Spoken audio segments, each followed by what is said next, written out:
Buenas tardes a todos, buenos días a los compañeros y colegas que estén conectados desde Latinoamérica. Bienvenidos a la segunda mesa redonda del curso de Nutrición y Dietética Infantil de la Sociedad Canaria de Pediatría 2020. Muchas gracias a los ponentes y al Instituto de Nutrición Nestlé por su colaboración y solo le doy la palabra al moderador de esta sesión, el doctor Isidro Vitoria Miñana, un gran compañero, un gran amigo, un gran profesional, que es el jefe de la sección de Nutrición y Metabolopatía del Hospital Universitario y Politécnico de la Fe de Valencia, es profesor de Pediatría de la Universidad de Valencia y es sin duda un referente nacional e internacional en el campo de la nutrición en enfermedades metabólicas. Isidro. Muchas gracias, Luis, por la amable presentación. Encantado de estar esta tarde también con todos ustedes. Yo creo que esta segunda jornada, de esta segunda mesa redonda del curso de Nutrición y Dietética Infantil 2020, pues va a aportarnos también muchas ideas y muchos aspectos que seguro que nos harán reflexionar. Quiero agradecerle a Luis Peña la amable invitación para que moderase y así como a Nestlé por el soporte de la reunión.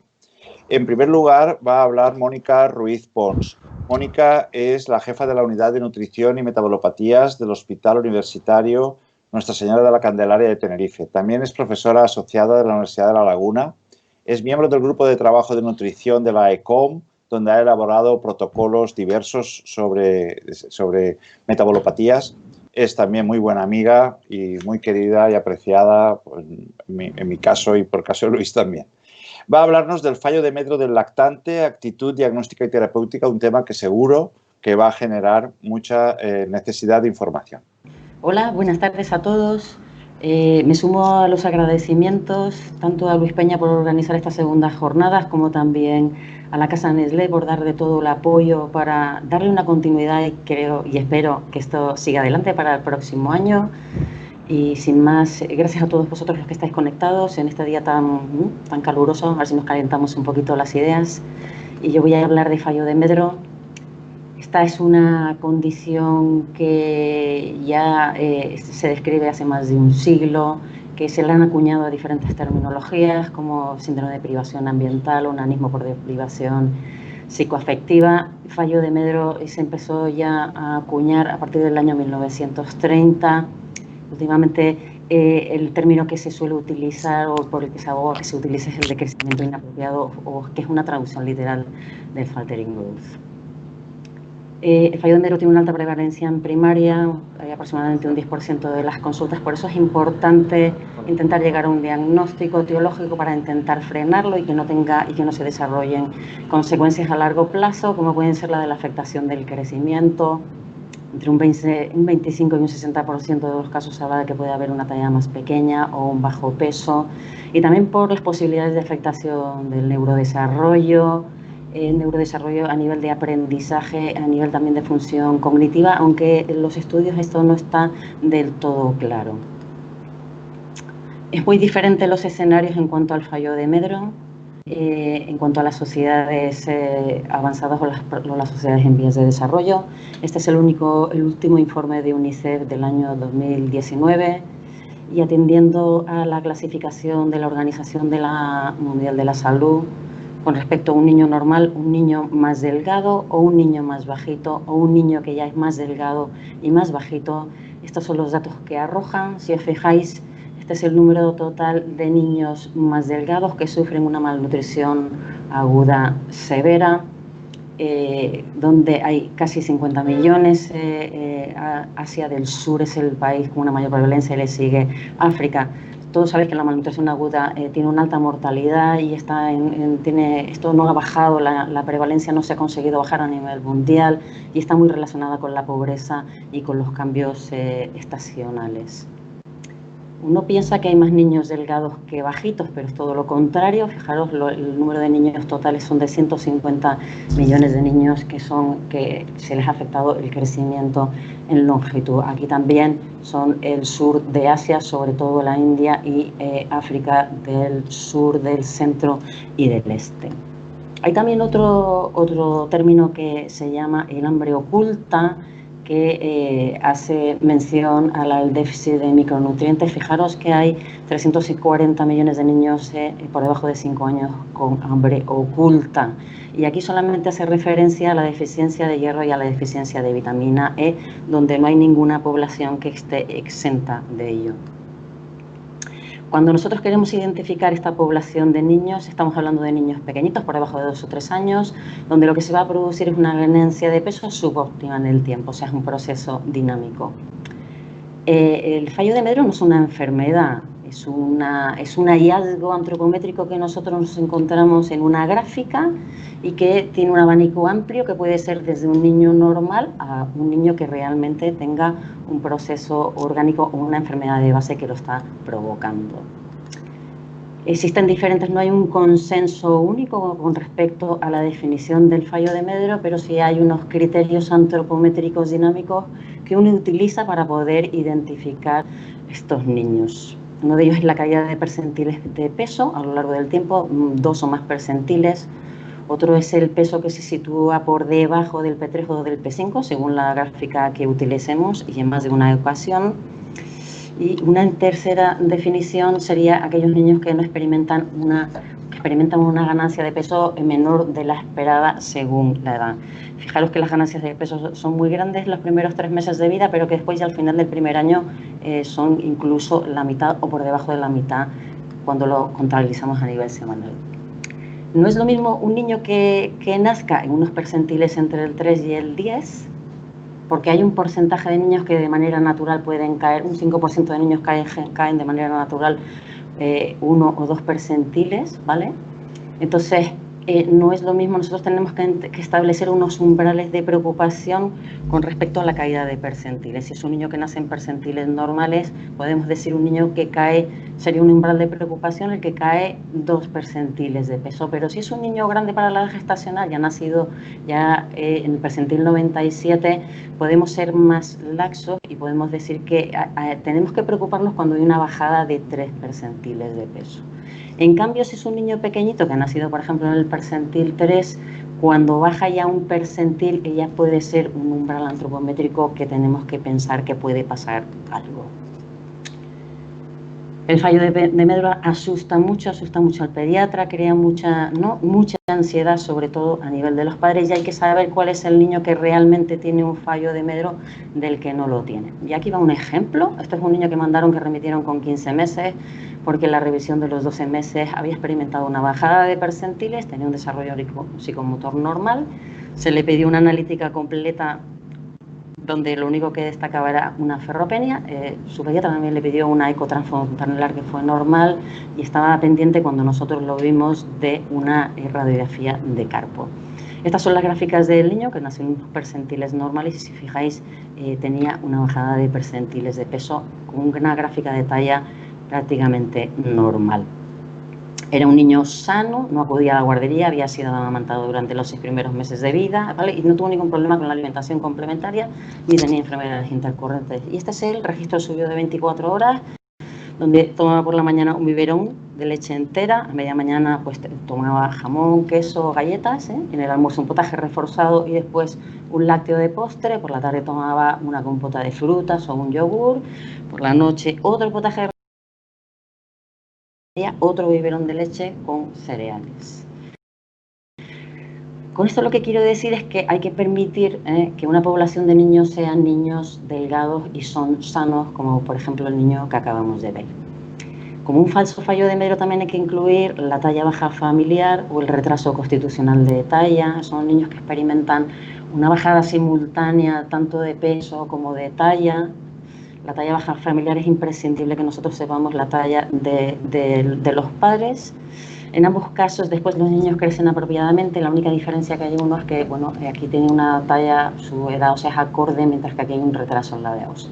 Tampoco es un fallo de Medro un niño que tiene un retraso de crecimiento intrauterino o un niño prematuro que nace antes de tiempo, donde esta sería una gráfica de un niño prematuro donde tiene unas ganancias de peso y de talla adecuadas en el tiempo y no experimenta un descenso de percentiles. Históricamente siempre se ha diferenciado la causa orgánica de la causa no orgánica. En cuanto al fallo de Medro, estas son definiciones que no son...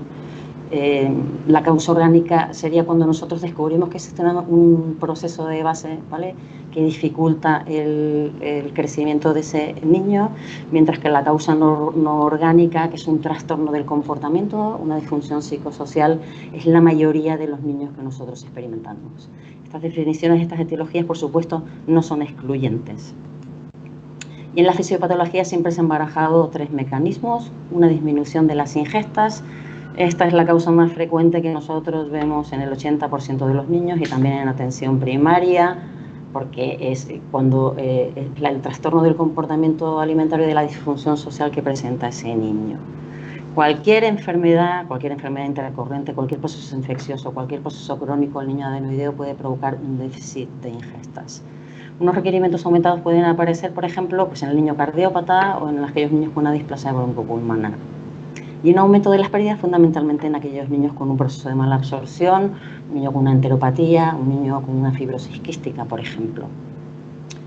Este es un ejemplo de un niño que nosotros lo recibimos por primera vez a los 5 meses. Era un niño que tenía un cribado positivo para fibrosis quística. Llegó tarde a la consulta, todos estaréis pensando, esta es la gráfica de su peso y esta es la gráfica de su talla. Fijaros que en este caso el peso había arrastrado la talla. Este niño tenía una insuficiencia pancreática, o sea, era un aumento de las pérdidas, y cuando se iniciaron el tratamiento enzimático sustitutivo y todo el tratamiento de vitaminas, etcétera, pues este niño hizo una recuperación completamente normal, tanto de su peso como de su talla.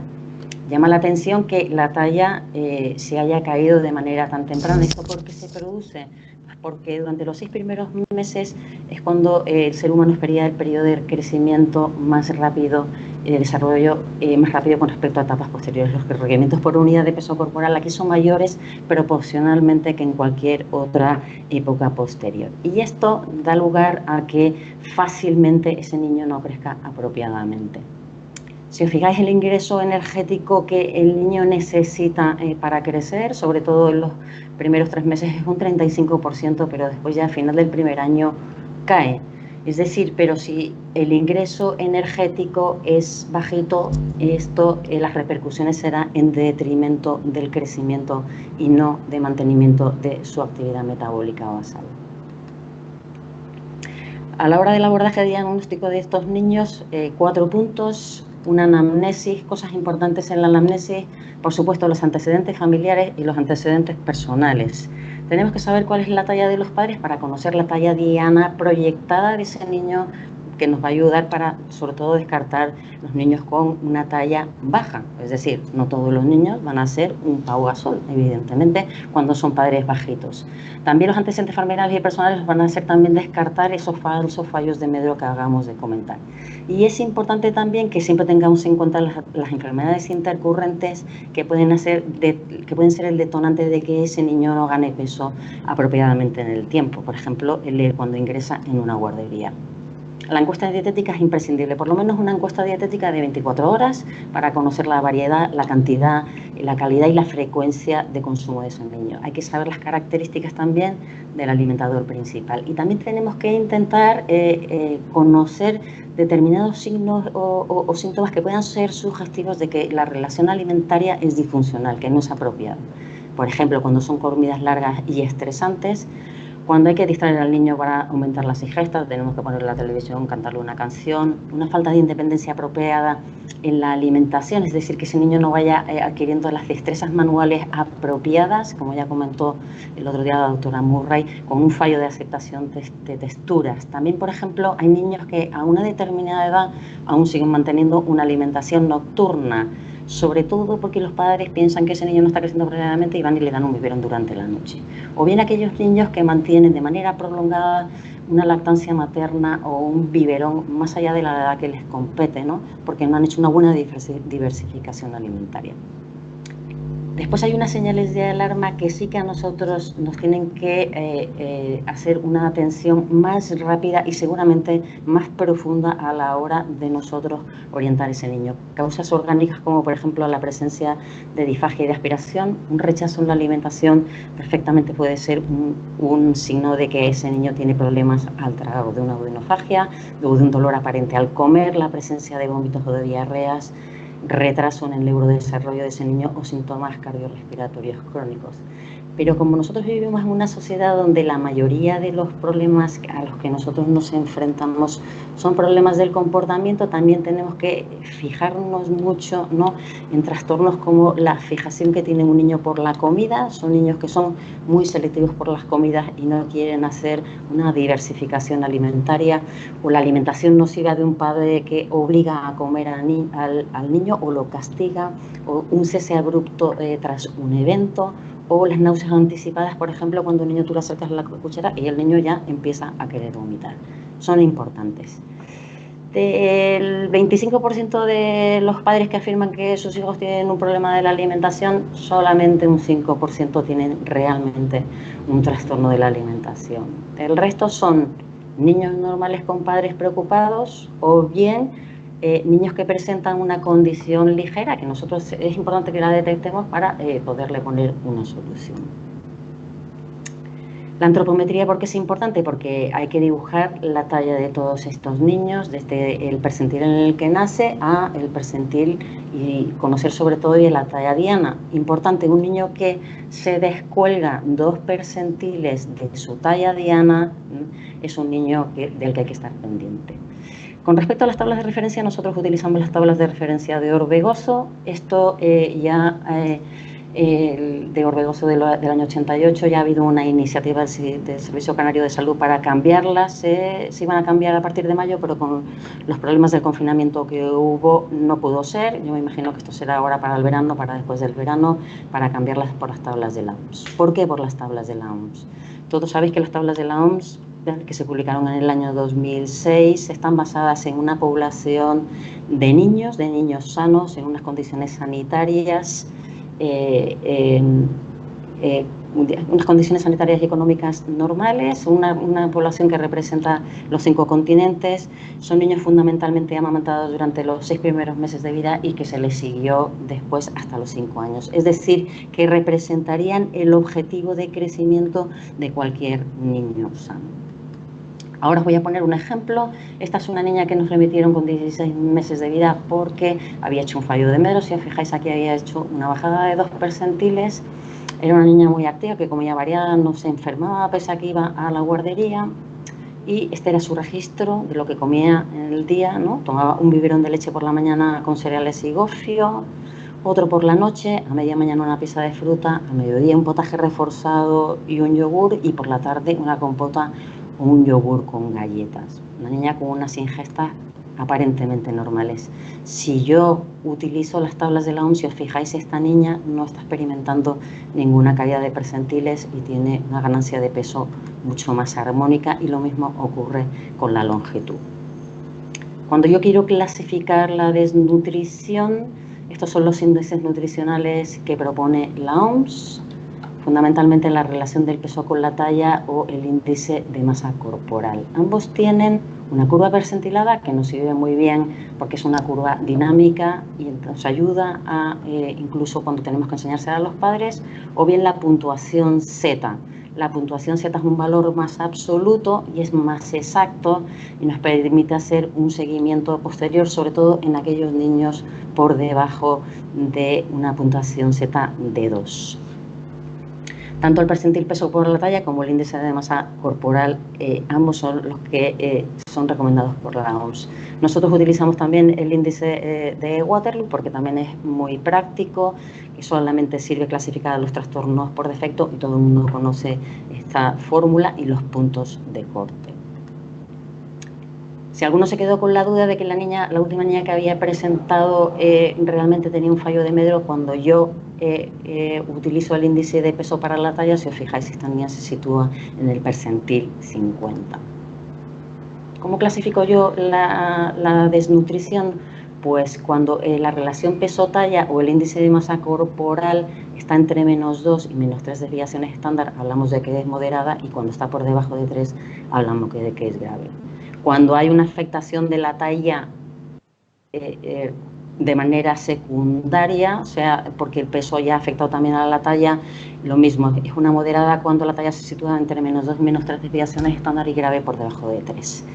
Esta clasificación está recogida en este documento pediátrico que se editó en el 2018 y que vosotros también podéis tener acceso. Esto fue una iniciativa del Sistema Nacional de Salud para llegar a conseguir una iniciativa de todas las sociedades dedicadas a la nutrición, adultos y niños, para conseguir una desnutrición cero, y que se llama Alianza Malnutridos. En la exploración clínica, pues por supuesto el hábito constitucional. El hábito, un niño tiene derecho a tener un hábito asténico y no por eso ser un desnutrido. O sea, no todos los niños tienen que tener un hábito hercúleo, ¿vale? O sea, que no hay que equiparar un hábito asténico con un hábito malnutrido. El turgor te habla de la hidratación de la piel, las masas musculares, de la resistencia al contacto o de la movilidad pasiva, y el panículo adiposo, hay que ver el panículo adiposo a nivel abdominal y a nivel de extremidades. El último panículo adiposo que se pierde, todos sabéis, es el de las bolas de Bichat en la cara.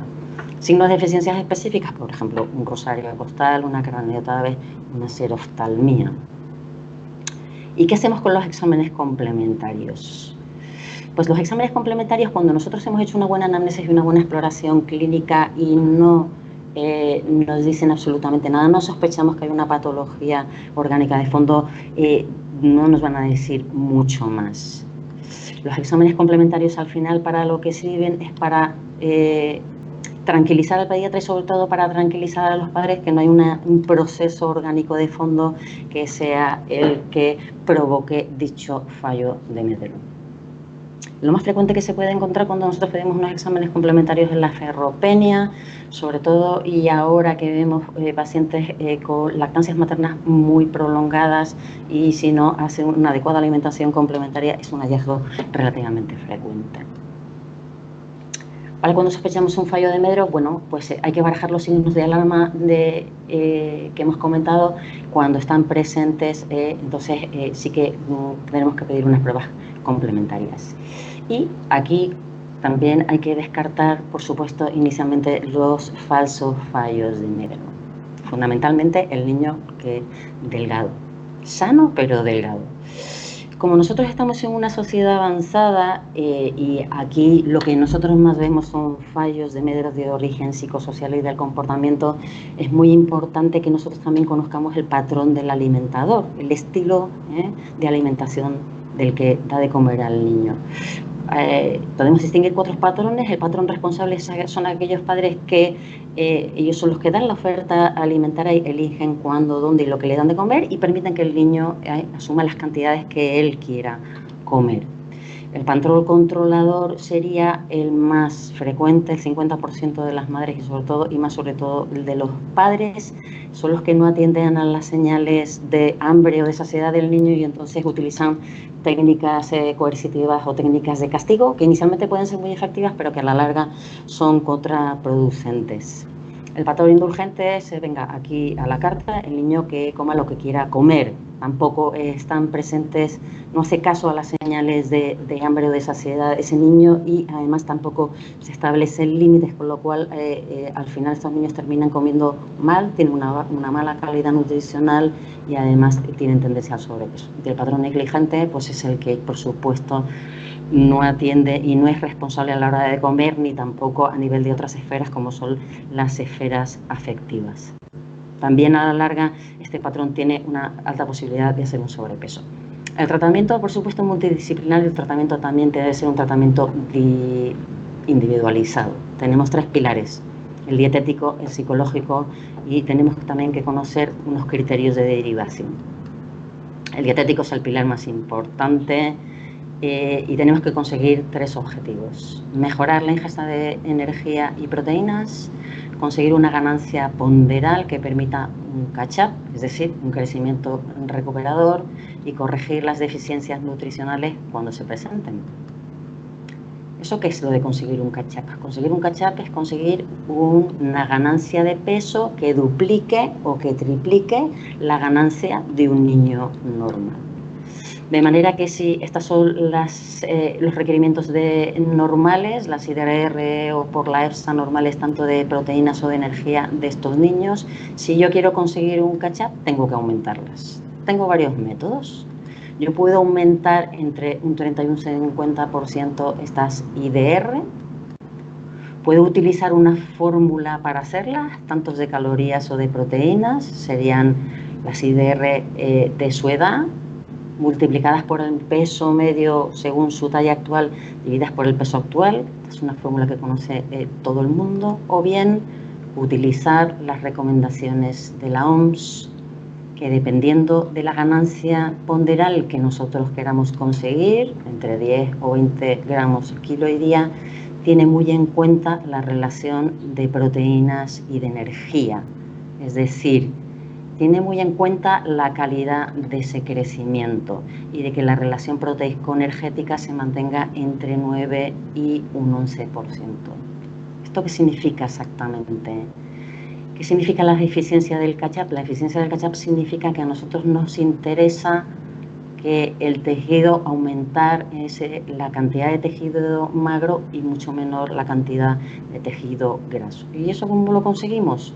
Si nosotros queremos que en ese crecimiento haya un 70% de tejido macro, pues lo que tenemos que hacer es que el aporte proteico no baje entre un 9 y un 11%, con ganancias de peso de aproximadamente entre un 5 y un 20 gramos por kilo y por día. Y eso, de manera gráfica, significa que a mí lo que me interesa es un jamón de alta calidad, de bellota, ¿no? Y no un jamón que tenga un contenido graso y de baja calidad. Sería la manera gráfica de entenderlo. Con respecto al tratamiento del abordaje, pues inicialmente habría que realizar una fortificación alimentaria. La fortificación alimentaria hay que tener en cuenta también los conceptos que acabamos de decir, no utilizar una fortificación alimentaria exclusivamente a partir de grasa, sino que, porque aumenta los contenidos calóricos, vamos a ponerle más aceite, vamos a ponerle más mantequilla, sino que hay que intentar que esa fortificación alimentaria sea de calidad. Pues podemos a lo mejor utilizar frutos secos molidos, o podemos utilizar una pasta de frutos secos, o bien utilizar una papilla de cereales donde vaya leche y donde vayan también cereales. Cuando esto no funciona, tenemos que pasar a los suplementos orales y como paso final, cuando ya nada funciona, pues tenemos que recurrir a una nutrición enteral por sonda nasogástrica.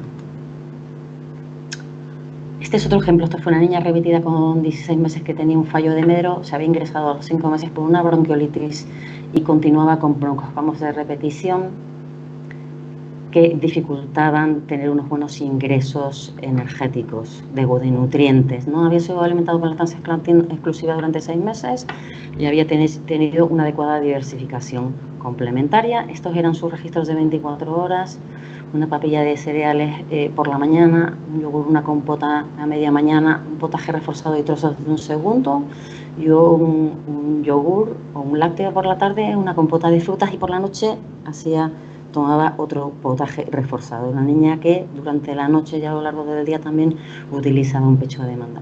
Aquí lo único que hicimos fue sustituir, en este caso, el potaje reforzado por otra papilla de cereales para aumentar los contenidos energéticos y proteicos, y al final lo conseguimos.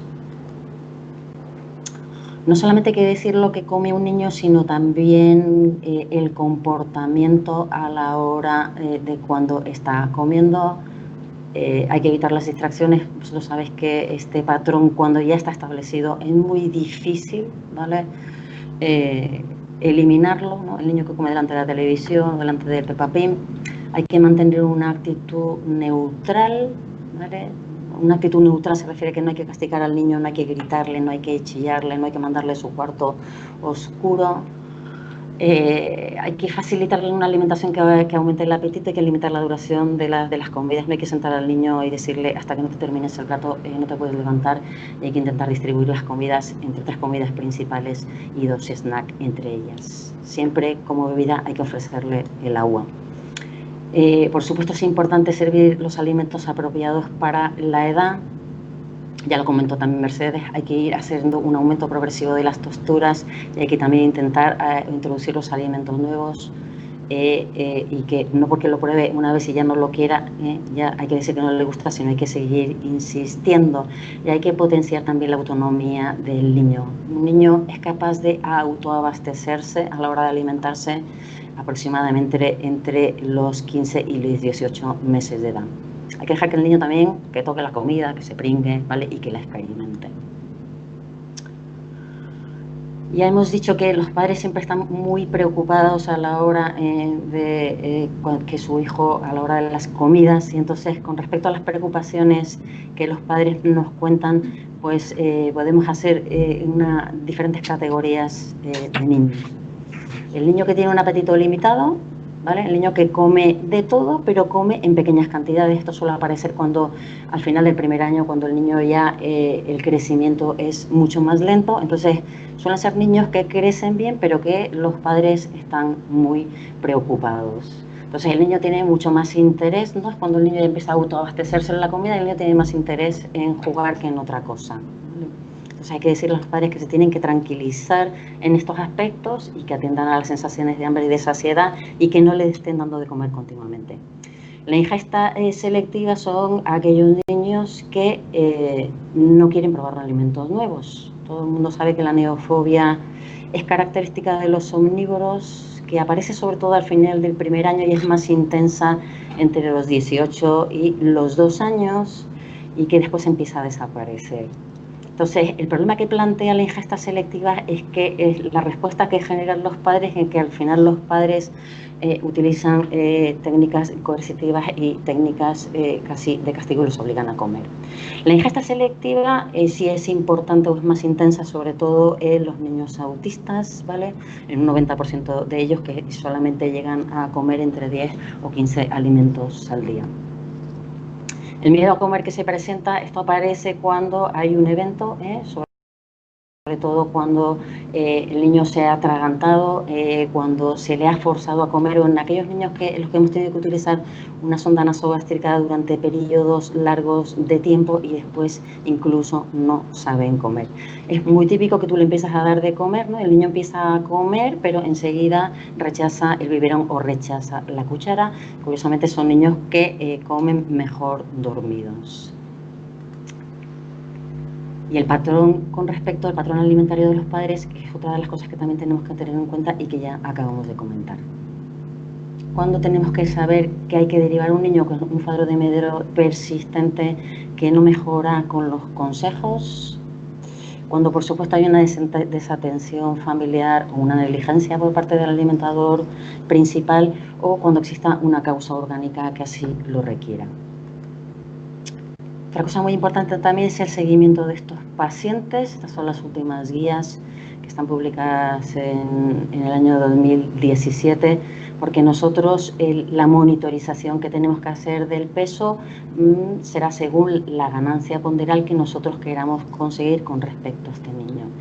En los niños por debajo de un mes a diario, porque estos niños, la mayoría de ellos con un fallo de medio son niños que habitualmente suelen estar ingresados, entonces llevan un peso diario.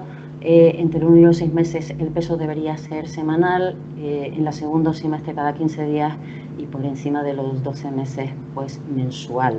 La talla debe ser cada 3 meses. Esto es muy importante porque crea mucha ansiedad en los padres. Hay padres que al final terminan comprándose una pesa en su casa y pesando al niño todos los días. Y también es importante porque nosotros nos podemos plantear unos objetivos de ganancia de peso, pero cuidado que tampoco podemos pasarnos y que sean excesivos y hacer una inversión de la curva de ese paciente. Así que para finalizar, cosas que sí creo que son importantes y que os llevéis a casa. Importante, hay que dibujar la curva pondero-estatural, es importante conocer las tallas de los padres para saber ese niño, ¿no? a dónde va a llegar, cuáles son sus objetivos, su talla diana de crecimiento, ¿vale? Tenemos que descartar los fallos de medro ficticios, sobre todo el niño delgado sano. Hay que permitir que los niños sean delgados, que eso no es ningún pecado, como yo les digo muchas veces a los padres, ¿vale? Tenemos que identificar los factores detonantes y también es tenéis que acordaros de que hay que mantener una buena relación entre los aportes energéticos y de proteínas cuando queremos conseguir un crecimiento recuperador. Muchas gracias. Muchas gracias, Mónica. Muchas gracias, Mónica, por el hecho de haber revisado de la manera tan exhaustiva el tema del fallo de medro.